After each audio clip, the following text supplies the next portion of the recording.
Olá, eu e Fabrício vamos falar sobre os dois capítulos que a gente estudou no livro Educação na Era Digital, a Escola Educativa, de Ángel Gomes. Então ele começa falando que na década de 90 teve muitas reformas nos sistemas educacionais e fizeram modelos semelhantes para países econômica e culturalmente diversos e não compatíveis com as exigências éticas e políticas de um país democrático. A escola, ela está obsoleta, o autor fala. Por quê? Porque ela tem autoridade arbitrária, concepção eurocêntrica, os conhecimentos são fragmentados, há resistência às TICs, as disciplinas são formais, os alunos estão desinteressados, os professores esgotados, entre outros fatores. E esses fatos que são inegáveis são utilizados para justificar as políticas neoliberais que vêm ocorrendo, como a descentralização e a livre concorrência entre as escolas, a fim de aumentar a produtividade, a melhoria dos resultados, a redução de custos e a escolha de uma escola por parte dos pais. Isso, então, seriam interesses comerciais e não educativos. E os grandes indicadores dos problemas da escola são os que a gente vai abordar agora. São, primeiro, o fracasso e abandono escolar, que é o principal. Aí ele faz um contraste de aprovação automática e reprovação. Mostra a maioria das pesquisas os benefícios sociais e pessoais de uma educação prolongada e satisfatória vão muito além da significativa taxa de retorno econômico que ela gera. Inclui decisivos e importantes efeitos em termos de saúde, prolongamento da vida, redução da violência e da criminalidade e aumento da participação democrática. Consequentemente, todos os esforços para evitar o abandono precoce e o fracasso escolar devem ser considerados como o melhor investimento econômico, político e social. O segundo problema escolar vem a ser o fracasso parcial da função compensatória, que é o seguinte: a escola deve garantir a igualdade mínima de oportunidades para compensar as desigualdades sociais. Porém, as pesquisas mostram que as diferenças no desempenho escolar vêm justamente dessas desigualdades, das diferenças socioculturais de origem do contexto familiar. Então, como é que ela vai compensar isso? Torna-se um problema. Porque as pesquisas indicam que escolas situadas em um contexto inferior, a escola, digamos assim, é uma escola inferior e ela espera uma expectativa inferior dos seus alunos, atitudes inferiores em relação a outras escolas. Isso seriam variáveis, não são fatalidades, mas enfim. Outro fator é a irrelevância do conhecimento que se estuda e se aprende na escola. Isso vem da resistência à mudança, vem do racionalismo cartesiano e também da conservação da estrutura organizacional criada no período industrial. E desde a Revolução Industrial, então, priorizam-se a ciência, lógica e o reducionismo sobre a intuição, o holismo e a criatividade. Com uma hierarquia nas disciplinas, colocando primeiro a matemática e ciências naturais, depois as sociais, humanas e lá por último as artes.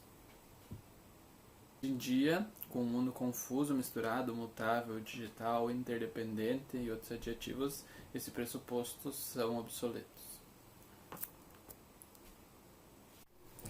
Há um outro autor trazido no texto, que é o Gatto, e ele diz que a escola não precisa de reforma, pois ela continua fazendo a função para a qual foi projetada séculos atrás, que é ser o componente de formação de uma economia de produção de massa dirigida por uma pequena elite privilegiada. A escola e a escolarização são cada vez mais irrelevantes para os atuais desafios da humanidade. Ninguém mais acredita que bons cientistas se formem nas aulas de ciência, nem que os políticos nas aulas de política e nem poetas em aulas de poesia. Então, o que a escola ensina na verdade? Ensina confusão, ou seja, conteúdos fora de contexto, fragmentados. Ensina diferença, porque não importa durante a aula que conteúdo o aluno está aprendendo, quão interessado e mergulhado ele está naquela atividade. Se o sinal tocou, é hora de trocar de matéria. ensina dependência emocional e intelectual, uniformidade e falta de identidade. Então, depois de 15 anos de escola, os alunos ainda não estão preparados para uma vida social e profissional e quase não voltam a utilizar o que aprenderam nesses 15 anos, fora a escrita e matemática. As crianças não fracassam pela alta exigência escolar, mas pelo tédio e pelo desinteresse.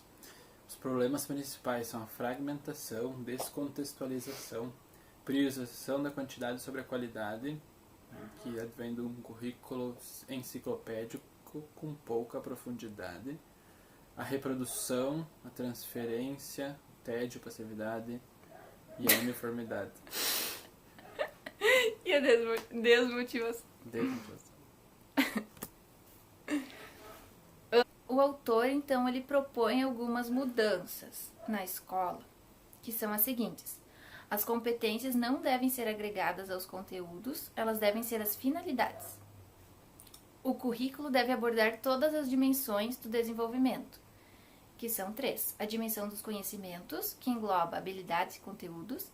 A dimensão da identidade, que engloba o sentimento de pertencimento, a autoestima e os valores. E a dimensão da ação, que são as atitudes, os comportamentos e rotinas.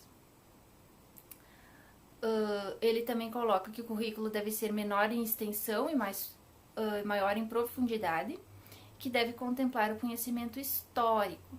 Então, entender os conteúdos a partir sempre de uma perspectiva histórica, porque entender os processos faz com que aquilo que se aprende tenha mais significado. Outra coisa que ele propõe é a interdisciplinaridade no currículo, que ele seja baseado em problemas e situações. Os alunos devem entender que o conhecimento é significativo e importante em suas vidas. Os alunos devem participar na escolha dos temas, e não só a escola decidir o tema, justamente para ele ter interesse. O conhecimento do cotidiano é importante e não deve ser ignorado. O currículo tem que ser opcional e flexível, porque assim são os indivíduos. Então, para concluir, eu queria dizer que o autor, eu achei bem legal o texto, o autor traz vários dos problemas que a gente consegue identificar nas nossas conversas na aula e na nossa prática de estágio, como fracasso, desinteresse, esse tipo de coisa. E ele traz essas mudanças que ele propõe, são bem interessantes, mas elas são difíceis de serem alcançadas, né? Mas a gente tem que continuar pensando nelas como um ideal. A gente fala bastante de reformas, mas sempre parece que as coisas vêm para um caminho que já foi percorrido, não tem nenhuma novidade, assim como ele fala, essa ideia da flexibilidade do currículo. Muito se falava já que, em outras reformas, por exemplo, no ensino médio, os alunos iam ter possibilidade de escolher entre áreas ou focar em certas áreas, mas sempre é só uma mudança da organização do que já está ali, não tem nada de novidade, né? Ele traz ideias bem diferentes do que é a nossa realidade. A gente vê também, quanto isso das falhas na escola, do fracasso na escola, que os alunos que realmente têm dificuldade ou que têm problemas de disciplina tem bastante relação com isso, né? Vem dessa realidade de reprovação, de problemas com falta de interesse, etc. É isso. É isso. Se inscreva no canal. Dá um like.